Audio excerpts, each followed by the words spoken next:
তো আজকে আমি নিয়ে চলে আসলাম মালপোয়া পিঠে। তো আগের দিন আমি চালটাকে ভিজিয়ে রেখে দিয়েছি, এই দেখো এই চালটা ভিজে গেছে। এখন পরিষ্কার একটা কাপড়ে আমি চালটাকে একটু মেলে দিচ্ছি, যেহেতু এটাকে আমি গুঁড়ো করব। তো কে কে মালপোয়া পিঠে খেতে ভালোবাসো অবশ্যই বলবে। তো আমরা তো আজকে বানিয়ে ফেললাম, এখন পিঠে খাওয়ারই সময়। তো এদিকে আমি দেখো মিক্সিতে চালগুলোকে গুঁড়ো করে নিচ্ছি। মোটামুটি আমার চালগুলো সব গুঁড়ো করা হয়েই গেছে। এই দেখো আমার চাল গুঁড়ো করা হয়ে গেছে। তাই এখানে আমি চাল গুঁড়ো করে নিয়ে নিয়েছি। তো এখানে আমি আমুলের গোলটা নিয়ে নিয়েছি লিকুইড। তো আমি এখানে আমুল দুধ নিয়ে নিয়েছি পরিমাণ মতন, আর চিনিটাকে গুঁড়ো করে নিয়েছি মিক্সিতে। আর নারকেল যেটা আমি সেটা বেটে নিয়েছি।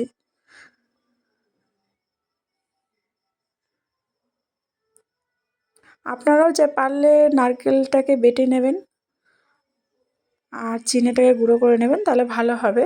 যেহেতু আমি সঙ্গে সঙ্গে বানাবো, চালটাকে আমি কিন্তু গুঁড়ো করে চেলে নিয়েছি।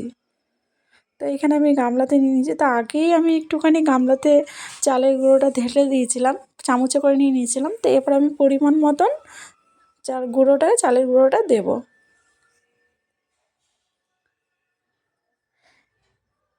এবার আমি গুলিয়ে নিচ্ছি। তো আমি নারকেল বাটাটাও দিয়ে দিচ্ছি। তো আমি সবটাই দিয়ে দেবো, আমি এখানে কোনো মাপ নেই। তো আমার যতটা আমার লেগেছে ততটাই আমি বানিয়েছি। আপনারাও যেরকম বানাবেন সেরকম পরিমাণ মতন করবেন, দেবেন। তো এখানে আমি চিনির গুঁড়োটা দিয়ে দিয়েছি প্রথমেই, ওটা আমি স্কিপ করে গেছি। আর এই যে আমুল দুধটাকে আমি দিয়ে দিলাম, সবটাই দিয়ে দেবো আমুল দুধ। নারকেলটাও আমি যা ছিল সব দিয়ে দিয়েছি। তো ভালো করে আমি এটাকে ব্যাটারটাকে দেখুন এরকম গাঢ় ব্যাটারটা হবে।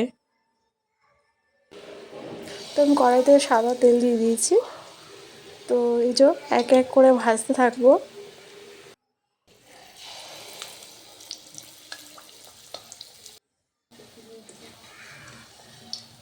দেখুন কি সুন্দর ফুলে উঠেছে, খেতেও অসাধারণ হয়েছিল।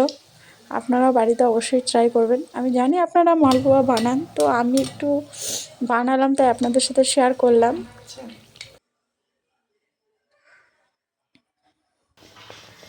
তো এই যে আমার একটা বোন, এই যে ছোটো বোন বানাচ্ছে।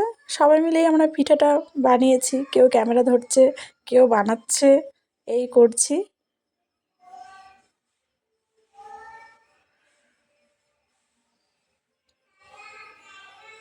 প্রত্যেকটা পিঠে এত সুন্দর হয়েছিল।